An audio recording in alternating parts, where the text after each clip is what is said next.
fazer o meu ranchinho na beira do rio só pra mim pescar, pra fugir do barulhão da cidade grande, pra não estressar. Lá eu fico amoitado, jogo um farelinho pra cevar o poço, até esqueço que no banco eu tô atolado até o pescoço.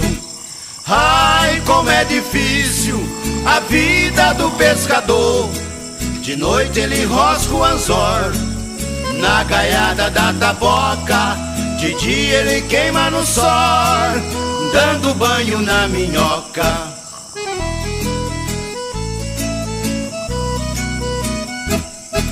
Levanto de madrugada, pego a minha enxada e começo a cavar, mas é pra arrancar minhoca, pra fisgar uns bagre pra nós almoçar.